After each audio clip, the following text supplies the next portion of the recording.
ଜୟଗୁରୁ। ଗହନ କଥା ନାରାୟଣ ମିଶ୍ର ଚ୍ୟାନେଲର ଆଉ ଗୋଟିଏ ନୂତନ ଅଧ୍ୟାୟକୁ ବିଜ୍ଞ ଶ୍ରୋତା ଆଉ ଦର୍ଶକମାନଙ୍କୁ ସ୍ୱାଗତ କରୁଛି। ମୁଁ ନାରାୟଣ ମିଶ୍ର। ଆପଣମାନେ ମନେ ପକାନ୍ତୁ ନୀଳବର୍ଣ୍ଣ ଶୃଗାଳ କଥା, ଯେଉଁ ପଢ଼ା ହେଇଥିଲା ହାଇସ୍କୁଲରେ ସଂସ୍କୃତରେ। ସମସ୍ତେ ଜାଣିଛନ୍ତି ଗପଟି ଯେ ବିଲୁଆଟିଏ ଯାଉଥିଲା, ସେ ଧୋବା ତିଆରି କରିଥିବା ଯେଉଁ ନୀଳ ପାଣି ରଙ୍ଗ ଦେବା ସକାଶେ ତିଆରି କରିଥିଲା, ସେଥିରେ ପଡ଼ିଗଲା।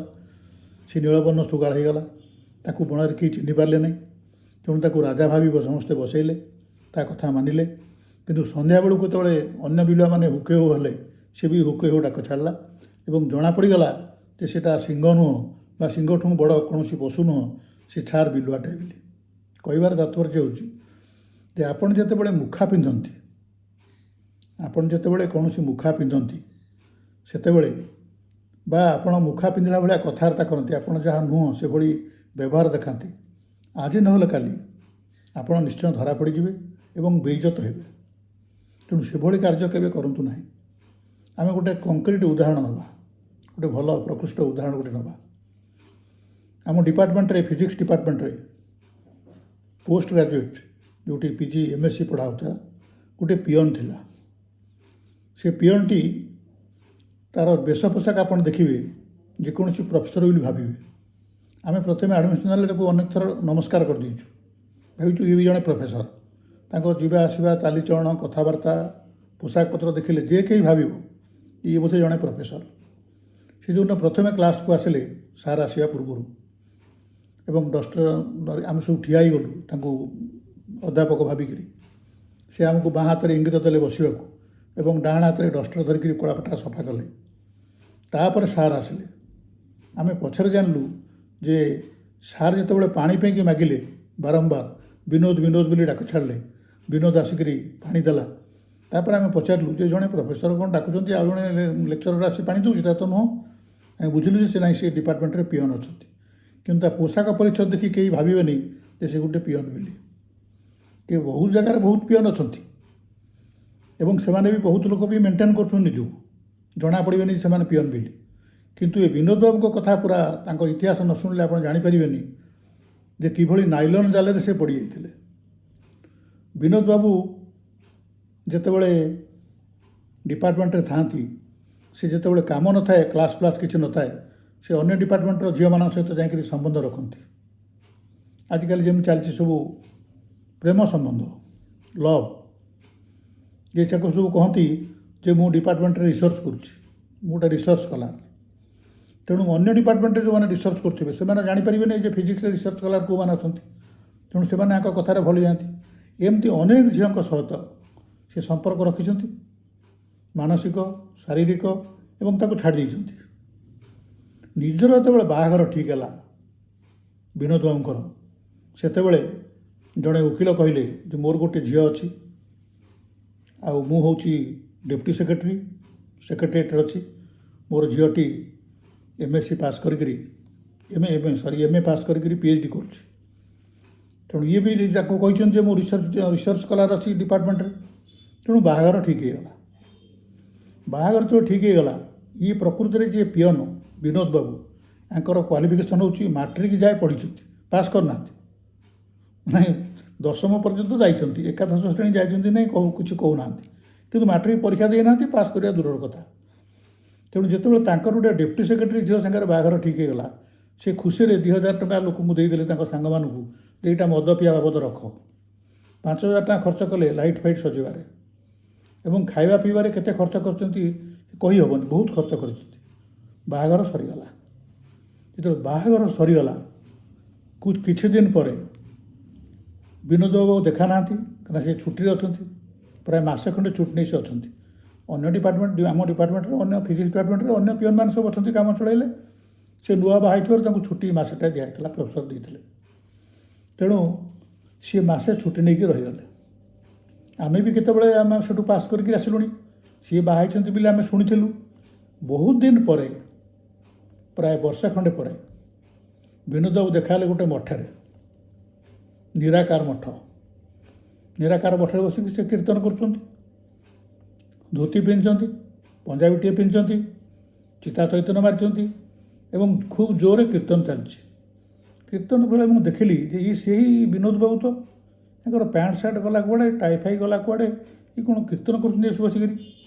ତାପରେ ମୁଁ ତାଙ୍କୁ ଡାକିଲି, ମୁଁ କହିଲି ବିନୋଦ ବାବୁ ଟିକେ ଶୁଣିବି। ସେ ଯେଉଁ ତାଙ୍କ କାମ ସରିଲା, କୀର୍ତ୍ତନ ଫୀର୍ତ୍ତନ ସରିଲା, ସେ ଉଠିକି ଆସିଲେ, ଆମେ ଆସିଲୁ। ସେଠି ଗୋଟେ ଖାଇବା ପିଇବା ଚାଲିଥିଲା। ସେ ଖାଇବା ପିଇବାରେ ମୁଁ ବି ଯୋଗ ଦେଲି। ଖାଇବା ପିଇବା ସରିଲା ପରେ ଆମେ ଯେତେବେଳେ ଏକାଠି ବସିଲୁ, ମୁଁ ପଚାରିଲି ବିନୋଦ ବାବୁଙ୍କୁ, ମୁଁ କହିଲି ଆପଣଙ୍କର ସେ ଡେପୁଟି ସେକ୍ରେଟାରୀ ଝିଅ କେମିତି ଅଛନ୍ତି, ପିଲାପିଲି କ'ଣ ହେଲାଣି, ବର୍ଷକୁ ଅଧିକ ତ ହେଲାଣି। ସେ ସବୁ ଟିକେ କାନ୍ଦ କାନ୍ଦ ହୋଇଗଲେ। ମୁଁ କହିଲି କାହିଁକି, ତ ଖୁସି ହେବା କଥା, ଦୁନିଆ ପଇସା ବାଣ୍ଟିଥିଲେ ବାହାଘରରେ। ଆଉ ଇଏ ଯେହେତୁ ମାଟ୍ରିକ ପର୍ଯ୍ୟନ୍ତ ପଢ଼ିଛନ୍ତି ବୋଲି ଆମେ ଜାଣିଥିଲୁ, ମାଟ୍ରିକ ପାସ୍ କରିନାହାନ୍ତି। ଯଦି ଡେପୁଟି ସେକ୍ରେଟାରୀ ଝିଅ ଯିଏ ରିସର୍ଚ୍ଚ କରୁଛି ତାକୁ ବାହା ହେଇଛନ୍ତି, ତ ଖୁସି ହେବା କଥା। ଏମିତି କାନ୍ଦ କାନ୍ଦ କାହିଁ ହେଉଛନ୍ତି? ମୁଁ କହିଲି ସତ କଥା କୁହନ୍ତୁ, କ'ଣ ହେଇଛି? ନା ସାର୍ ଆପଣଙ୍କୁ କ'ଣ କହିବି, ଆପଣ ତ ପଢ଼ୁଥିଲେ, ମୋତେ ଜାଣିଛନ୍ତି। ମୁଁ ମାଟ୍ରିକ ପର୍ଯ୍ୟନ୍ତ ପଢ଼ିଛି, 10ମ ପର୍ଯ୍ୟନ୍ତ ପଢ଼ିଛି, ଆଉ ପଢ଼ିନି। ତେଣୁ ଡିପାର୍ଟମେଣ୍ଟରେ ପିଅନ ଚାକିରି ମିଳିଗଲା, ମୁଁ ପିଅନ ହିଁ ରହିଗଲି।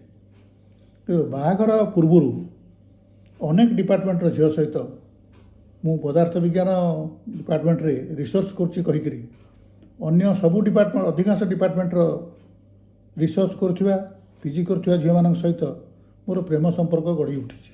ମୁଁ ନିଜେ ଉଠେଇ ସେ ସମ୍ପର୍କ ଏବଂ ସେମାନଙ୍କ ସହିତ କିଛି ଦିନ ବୁଲେ, ଏଠି ସେଠିକି ଯାଏ, ତାଙ୍କ ପାଇଁ ପଇସା ଖର୍ଚ୍ଚ କରେ ଏବଂ ଆମେ ଦୁଇ ଜଣ ଯାହା ସହିତ ମୋର ସମ୍ପର୍କ ରହେ ଏବଂ ଅତି ଗଭୀର ସ୍ତରକୁ ଆମ ସମ୍ପର୍କ ଚାଲିଯାଏ।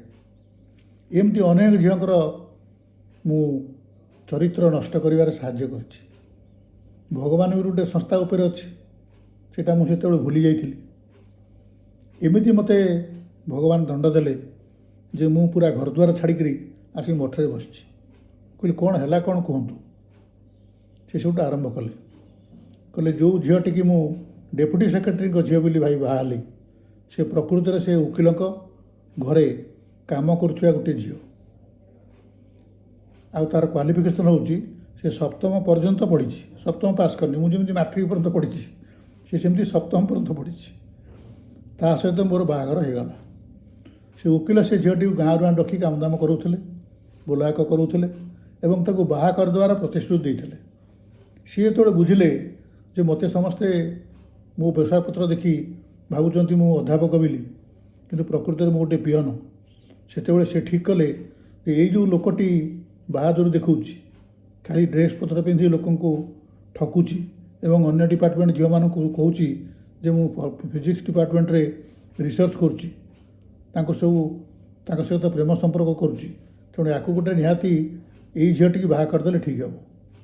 ସେଠି ଓକିଲ ବାବୁ କ'ଣ କଲେ ନା ତାଙ୍କ ଘରେ ଯେଉଁ ଝିଅଟି କାମଦାମ କରୁଥିଲା ଗାଁରୁ ଆସି, ତା'ର ବାପା ମା ନାହାନ୍ତି, ପିତାମାତା ଛୋଟ ପିଲାଟିଏ, ଝିଅଟି ଭଲ, ଦେଖିବାକୁ ଭଲ, ବ୍ୟବହାର ବି ଭଲ। ତେଣୁ ଯେତେବେଳେ ସେ ଝିଅ ସହିତ କଥାବାର୍ତ୍ତା ହେଲା ଜଣେ ମଧ୍ୟସ୍ଥିଙ୍କ ମାଧ୍ୟମରେ, ସେତେବେଳେ ମଧ୍ୟସ୍ଥି ୟାକୁ କହିଥିଲେ ଯେ ସେ ହେଉଛନ୍ତି ସେକ୍ରେଟାରିଏଟ୍ରେ କାମ କରୁଥିବା ଜଣେ ଡେପୁଟି ସେକ୍ରେଟାରୀଙ୍କ ଝିଅ। କେଉଁ ଯାଏଁ ପଢ଼ିଛି ନା ସିଏ MA ପାସ୍ କରି PhD ପାଇଁ ଲାଗିଛି, ଗବେଷଣା କରୁଛି। ତେଣୁ ଇଏ ଦେଖିଲେ ଇଏ ତ ମାଟ୍ରିକ ପର୍ଯ୍ୟନ୍ତ ପଢ଼ିଛନ୍ତି, ତେଣୁ ଯଦି PhD କରୁଥିବା ଗୋଟେ ଝିଅ ତ କେତେ ଝିଅଙ୍କ ସହିତ ମିଶିଛନ୍ତି, ସେଥିରୁ ଇଏ ଗୋଟିଏ। ତେଣୁ ତା ସହିତ ବାହାଘର ହୋଇଗଲେ ଭଲ ହେବ, ସେ ଚାକିରି ବାକିରି କରିବ, ଭଲ 2 ପଇସା ପାଇବ, ତେଣୁ ବାହାଘର ହୋଇଗଲା। କିନ୍ତୁ ପ୍ରକୃତରେ ସିଏ ହେଉଛି ଗୋଟେ ଓକିଲଙ୍କ ଗାଁରୁ ଆସିଥିବା ବାପ ଛେଉଣ୍ଡ ଝିଅଟିଏ, ଯିଏ ତାଙ୍କ ଘରେ ବୋଲାକ କରୁଥିବା, କାମଦାମ କରୁଥିଲା। 7ମ ଶ୍ରେଣୀ ପର୍ଯ୍ୟନ୍ତ ପଢ଼ିଛି, ତା ବି 7ମ ବି ପାସ୍ କରିନି। ତେଣୁ ଓକିଲ ବାବୁ ତାଙ୍କର ବନ୍ଧୁମାନଙ୍କୁ ଲଗେଇ ବିନୋଦ ବାବୁଙ୍କୁ ସେ ଝିଅଟିକି ଯେଉଁ ବାହା କରିଦେଲେ, ବିନୋଦ ବାବୁ ନିଜେ କହୁଛନ୍ତି ମୋତେ ଯେ ମୁଁ ଗୋଟେ ନାଇଲନ୍ ଜାଲରେ ପଡ଼ିଗଲି। ଓକିଲ ବାବୁ ଯେଉଁ ଜାଲ ବିଛେଇଥିଲେ ଯେ ମୁଁ ଯେଉଁ ଫାଜିଲାମି ଦେଖେଇକରି ଆଡ଼ୁ ସାଡ଼ୁ ଗପୁଥିଲି ଯେ ମୁଁ ଫିଜିକ୍ସ ଡିପାର୍ଟମେଣ୍ଟରେ ରିସର୍ଚ୍ଚ କରୁଛି, ସିଏ ତେଣୁ ଗୋଟେ ଡେପୁଟି ସେକ୍ରେଟାରୀଙ୍କ ଝିଅ କହି ଏବଂ ଅନ୍ୟ ଡିପାର୍ଟମେଣ୍ଟରେ ରିସର୍ଚ୍ଚ କରୁଛି କହି ତାକୁ ବାହା କରିଦେଲେ। ନା ବର୍ତ୍ତମାନ ମୁଁ ବାହାଘର ଭାଙ୍ଗି ଦେଇପାରିବି ନା ସେଥିରୁ ଉତରି ପାରିବି। ତେଣୁ କିଛି ଦିନ ଚଳିଲା ପରେ ମୁଁ ଯେତେବେଳେ ଜାଣିଲି ଯେ ଝିଅଟି ପାଠଶାଠ କିଛି ନାହିଁ, କିଛି ବୋଲି କିଛି ପାଠଶାଠ ଜାଣିନି, ନା ଇଂରେଜୀରେ କିଛି କହିପାରୁଛି, କିନ୍ତୁ ସ୍ମାର୍ଟନେସ୍ ଅଛି ଯେମିତି ମୋର ଥିଲା। ବିନୋଦ ବାବୁ କହୁଛନ୍ତି, କହିଲେ ମୋର ଯେମିତି ସ୍ମାର୍ଟନେସ୍ ଥିଲା, ଆପଣମାନେ ଭାବୁଥିଲେ ଯେ ମୁଁ ଲେକ୍ଚରର, ତାର ବି ସେମିତି ସ୍ମାର୍ଟନେସ୍ ଅଛି। ଲୋକ ତା ସହିତ କଥାବାର୍ତ୍ତା କଲେ ଭାବିବେ ଇଏ ରିସର୍ଚ୍ଚ କରୁଥିବ, ଇଏ ନିଶ୍ଚୟ PG ପାସ୍ କରିଥିବ। ପ୍ରକୃତରେ ସେ 7ମ ପର୍ଯ୍ୟନ୍ତ ପଢ଼ିଛି। ତେଣୁ ମୋତେ ଠିକ୍ ଗୋଟେ ନାଇଲନ୍ ଜାଲରେ ପକାଇ ଦିଆହେଲା, ଭଗବାନ ପକାଇଦେଲେ। ଏବେ ବିନୋଦ ବାବୁ ଚାକିରି ଛାଡ଼ିକି ନିରାକାର ମଠରେ, କିନ୍ତୁ ସେଠି ବି ଅନେକ ଲୋକ ଆସୁଛନ୍ତି, ଅଳ୍ପ ବୟସ୍କ ଝିଅମାନେ ବି ଆସୁଛନ୍ତି, ଟିକେ ବୟସ ଗଡ଼ି ଯାଇଥିବା ବିବାହ ନ ହୋଇଥିବା ଝିଅମାନେ ବି ଆସୁଛନ୍ତି। ବିନୋଦ ବାବୁଙ୍କ ମନ ହେଉଛି ଯେ କେଉଁଠି କାହା ସହିତ ଟିକେ ପ୍ରେମ ଆରେ ଆଗେଇ ଯାଆନ୍ତା, କିନ୍ତୁ ଡର ମାଡ଼ୁଛି। ସେ ଓକିଲଙ୍କ କଥା ଯେତେବେଳେ ମନେ ପଡ଼ିଯାଉଛି, ଯେତେବେଳେ ସେ ନାଇଲନ୍ ଜାଲରେ ଓକିଲଙ୍କ ନାଇଲନ୍ ଜାଲରେ ପଡ଼ି ଏପର୍ଯ୍ୟନ୍ତ ଛଟପଟ ହେଉଛନ୍ତି, ତାଙ୍କ କଥା ମନେ ପଡ଼ିଯାଉଛି। ସେ ଆଉ କୌଣସି ଅବିବାହିତ ଝିଅଙ୍କ ସହିତ ସମ୍ପର୍କ ରଖିବାକୁ ଚାହୁଁନାହାନ୍ତି। ତାମାନେ ନୁହେଁ ଯେ ବିବାହିତ ଝିଅଙ୍କ ସହିତ ସମ୍ପର୍କ ରଖୁଛନ୍ତି, ସେ ସମ୍ପର୍କ ଝିଅମାନଙ୍କ ସହିତ ସମ୍ପର୍କ ରଖିବାଟା ହିଁ ପୁରା ଛାଡ଼ି ଦେଇଛନ୍ତି। କାରଣ ଡର ହେଇଯାଇଛି ଯେ ଯେଉଁ ଦଣ୍ଡ ଭଗବାନ ସବୁଦିନ ପାଇଁ ୟାକୁ ଦେଲେ ତା ନିଜର ଭୁଲ ଯୋଗୁଁ, ସେଇଭଳି ଦଣ୍ଡ ଯେମିତି ଭଗବାନ ଆଉ କାହାକୁ ନ ଦିଅନ୍ତୁ।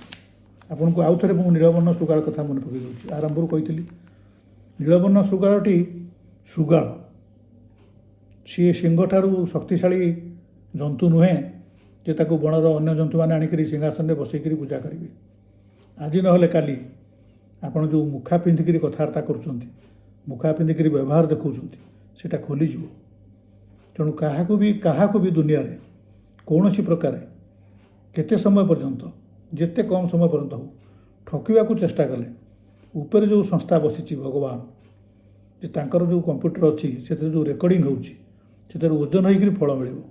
ମୁଁ ଥରେ କହିଥିଲି, ଅନେକ ଥର କହିଛି, ଆଉ ଥରେ କହୁଛି, ଭଗବାନଙ୍କ ଦଣ୍ଡ ଡେରି ହୋଇପାରେ କିନ୍ତୁ ଅସହ୍ୟ ମିଳିବ ନିଶ୍ଚୟ, ଏବଂ ସହିବା ଭାରି କଷ୍ଟକର ହେବ।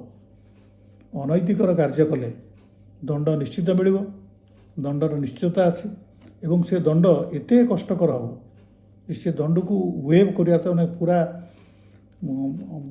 ଭୁଲିଯିବା ବା ଦଣ୍ଡ କମେଇ ଦେବାର ଶକ୍ତି କାହାର ନାହିଁ।